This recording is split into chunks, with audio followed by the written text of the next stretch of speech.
I was 18 years old when I got married. I belonged to a very conservative family, a Baloch family, where good daughters never say no to their parents.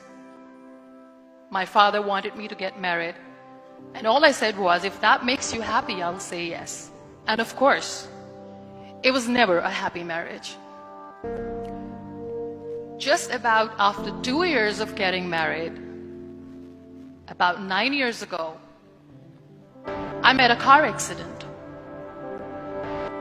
Somehow my husband fell asleep and the car fell in the ditch. He managed to jump out, saved himself. I'm happy for him. But I stayed inside the car and I sustained a lot of injuries. The list is a bit long. Radius ulna of my right arm were fractured. The wrist was fractured. Shoulder bone and collarbone were fractured. My whole rib cage got fractured. But that injury that changed me and my life completely as a person and my perception towards living my life was the spine injury. Many people came to rescue. They gave me CPR. They dragged me out of the car. And while they were dragging me out, I got the complete transection of my spinal cord. Those 2.5 months in the hospital were dreadful. I was at the verge of despair. One day, doctor came to me and he said, well, I heard that you wanted to be an artist, but you ended up being a housewife. I have a bad news for you. You won't be able to paint again. Next day, doctor came to me and said, your spine injury is so bad, you won't be able to walk again. I took a deep breath and I said, it's all right.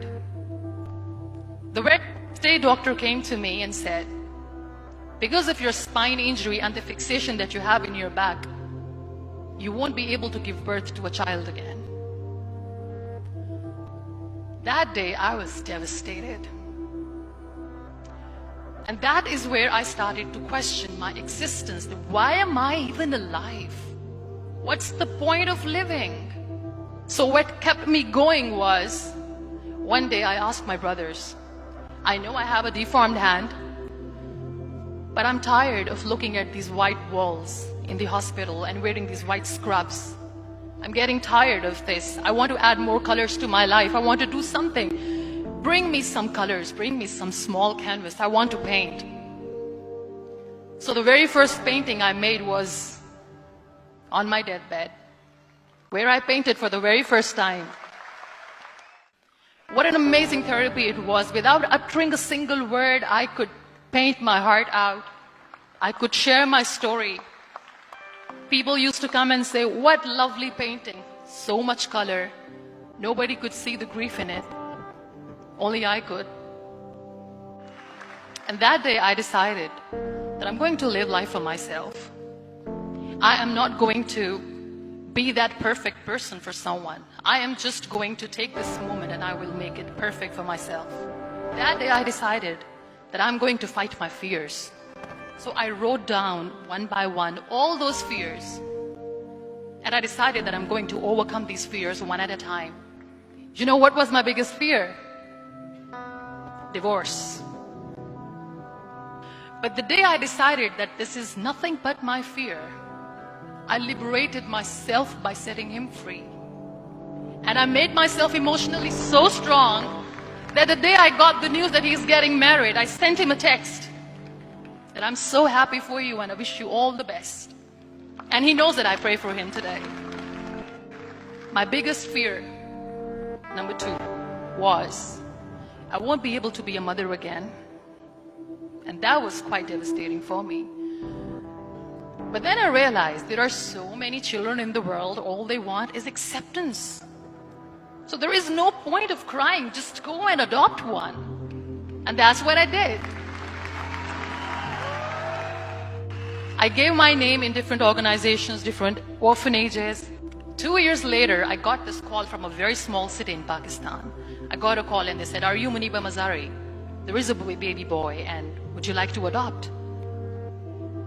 And when I say yes, I could literally feel the labor pain. I said, yes, yes, I am going to adopt him. I am coming to take him home. And that day, I was 2 days old, and today he's 6.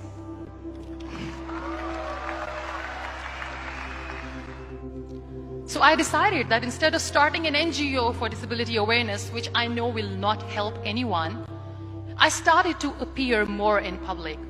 I started to paint. I have done a lot of modeling campaigns, different campaigns for brands like Tony and Guy.